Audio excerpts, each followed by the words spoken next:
नमस्कार, मैं हूं धर्मेंद्र। आप देख रहे हैं ऑनलाइन न्यूज इंडिया। जिस बात का डर था आखिरकार वही हुआ। अयोध्या से एक वीडियो वायरल हुआ।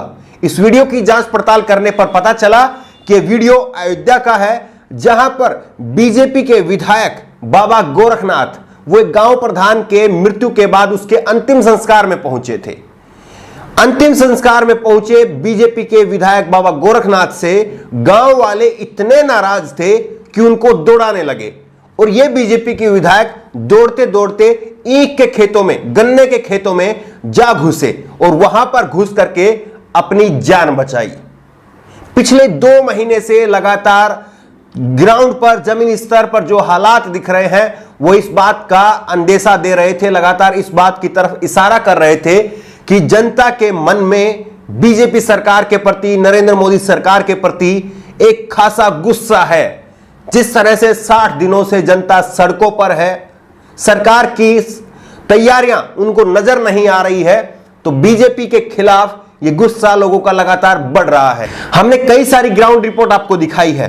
मजदूरों ने साफ तौर पर कहा है कि उनके पास में अब कोई रास्ता नहीं है, या तो वो भूखे रह करके अपनी जान दे देंगे या फिर लूटने के लिए, लूट मार करने के लिए मजबूर हो जाएंगे। ये ग्राउंड पर, जमीनी स्तर पर ये हालात लगातार दिख रहे थे, हम दिखा रहे थे, लेकिन बीजेपी ने अपनी आंखों पर पट्टी बांधे रखी और उसी का नतीजा है कि आज अयोध्या से जो तस्वीर सामने आई है वो इस बात पर मोहर लगाती है कि जनता के मन में बीजेपी सरकार के खिलाफ कितना गुस्सा है। तैयारियों को लेकर के बीजेपी शून्य नजर आ रही है और वहीं जनता के बीच में जबरदस्त गुस्सा है। सोचिए कि बीजेपी के विधायक अंतिम संस्कार में पहुंचे थे, ग्राम प्रधान की मृत्यु हो गई थी, उसके बाद अंतिम संस्कार में ये विधायक पहुंचे थे। अंतिम संस्कार में जब कोई इस तरह का माहौल होता है, बड़ा गमगीन माहौल होता है और वहां पर कोई अपने दुश्मन को भी बुरा भला नहीं कहता है, लेकिन जब बीजेपी के विधायक पहुंचे तो गांव वाले किस तरह से सैकड़ों की संख्या में, बल्कि हजारों की संख्या में उनके पीछे दौड़ पड़े और बीजेपी के विधायक ने किस तरह से गन्ने के खेतों में घुस करके अपनी जान बचाई। एक बार ये तस्वीरें आप देखिए।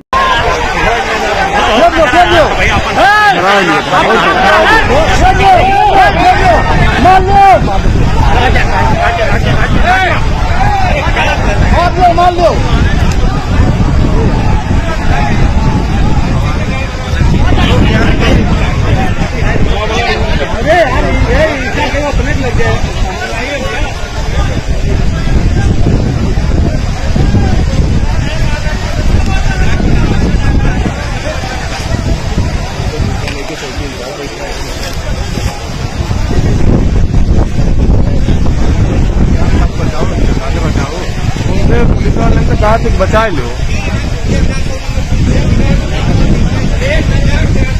ये तस्वीरें देख करके आपको साफ पता चल रहा होगा कि किस तरह से लोग अब बीजेपी से खफा हैं, किस तरह से लोगों में गुस्सा है। लेकिन इन तस्वीरों में एक और संदेश भी छुपा हुआ है और वो संदेश ये है कि ये तस्वीरें अयोध्या से आई है और राम मंदिर के बाद में बीजेपी ये मान करके चल रही थी कि उसका हिंदू वोट जो है वो पूरी तरह से सुरक्षित हो गया है।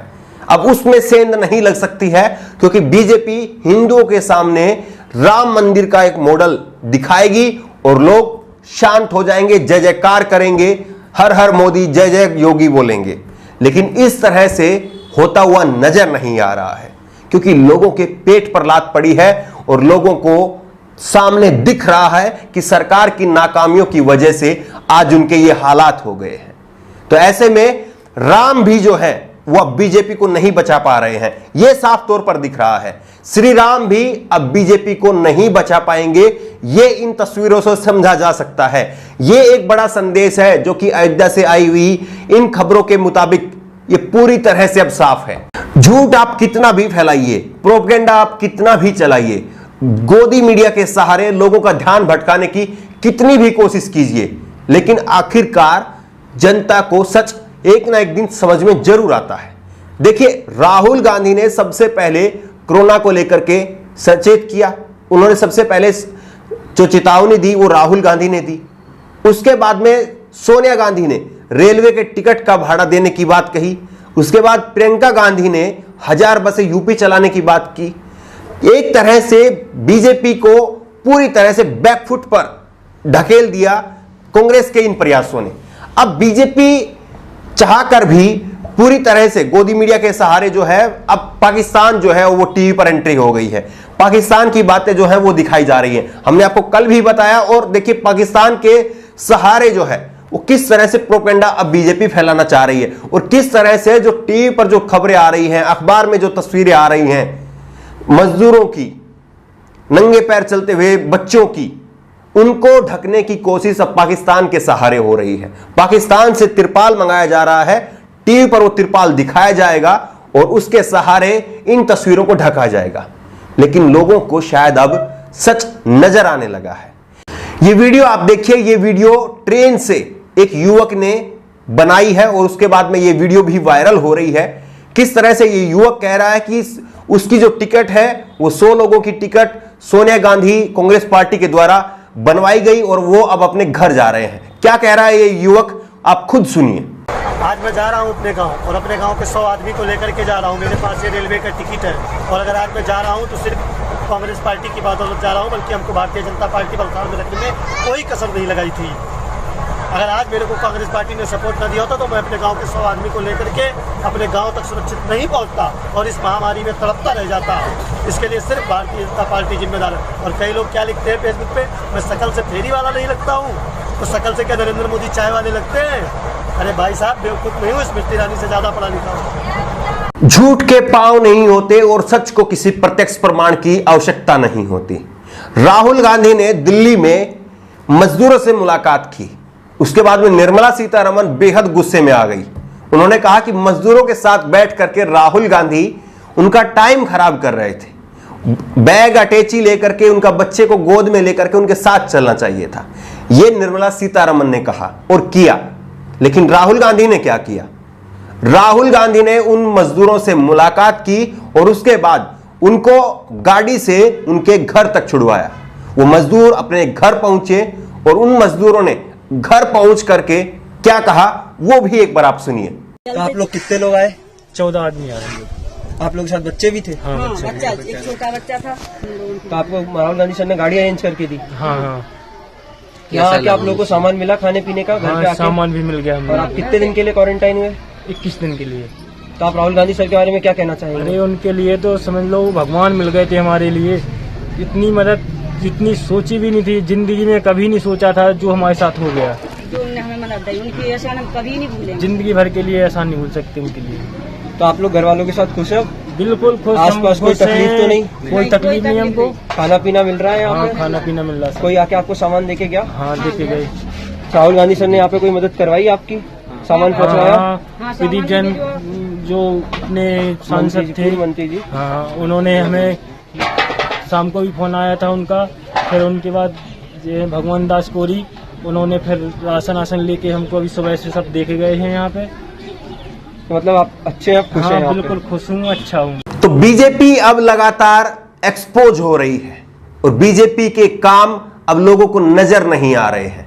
इसीलिए लोगों में कांग्रेस के प्रति एक सहानुभूति है और उसी सहानुभूति को खत्म करने के लिए और उसी सहानुभूति से डर करके योगी आदित्यनाथ की सरकार ने पूरी ताकत झोंक दी है कि किसी तरह से प्रियंका गांधी की 1000 बसें उत्तर प्रदेश न पहुंच पाए। ये पूरी ताकत योगी आदित्यनाथ ने लगा दी है।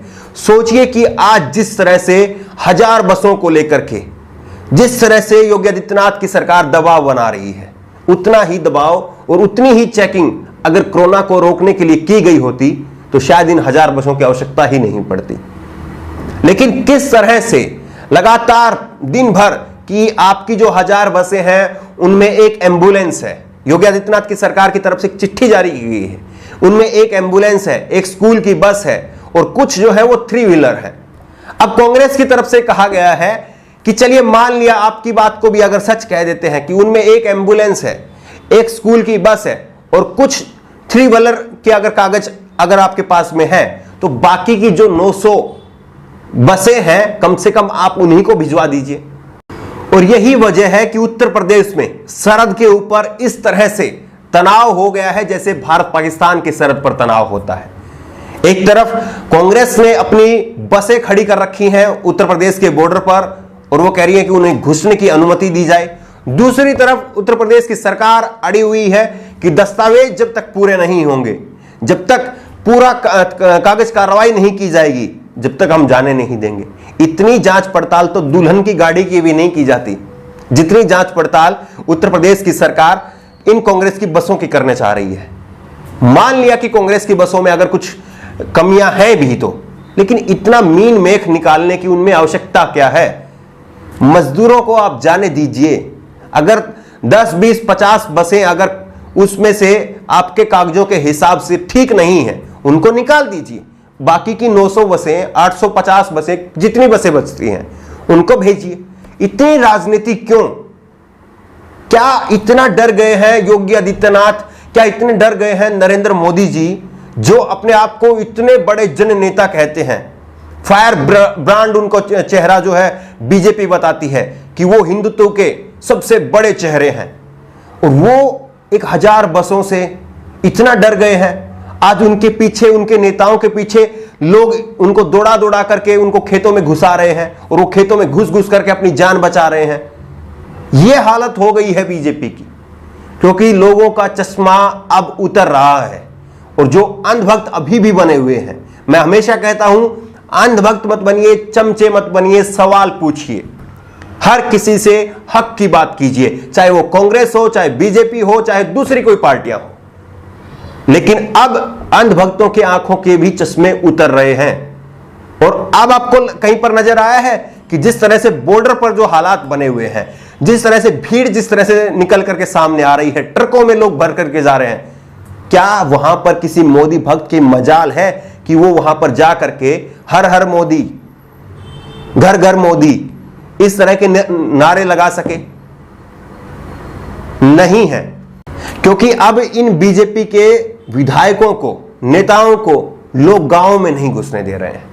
और यही हालात और बदतर होंगे, और खराब होंगे, अगर बीजेपी ने अभी भी अच्छे से काम नहीं किया और इस व्यवस्था को संभालने की कोशिश नहीं की। क्योंकि अभी भी इतनी जद्दोजहद के बाद भी केवल 10 से 20% जो है वो मजदूर अभी तक पहुंच पाए हैं। अभी भी बहुत बड़ी संख्या में मजदूर बाकी हैं। अगर बीजेपी अपना जनाधार बचाना चाहती है और इस देश में हालात खराब ना हो, सरकार अगर ये चाहती है तो उसको उचित कदम जरूर उठाने होंगे और जल्दी उठाने होंगे। इस खबर को लेकर के आपकी जो भी राय हो नीचे कमेंट बॉक्स में अपनी राय जरूर दें, और इसी तरह की तमाम खबरों के लिए ऑनलाइन न्यूज इंडिया को सब्सक्राइब करें। धन्यवाद। इस खबर को अभी लाइक करें, शेयर करें, और ऑनलाइन न्यूज इंडिया की सभी खबरें अपने मोबाइल फोन पर सबसे पहले देखने के लिए अभी चैनल को सब्सक्राइब करें और घंटी जरूर दबाएं।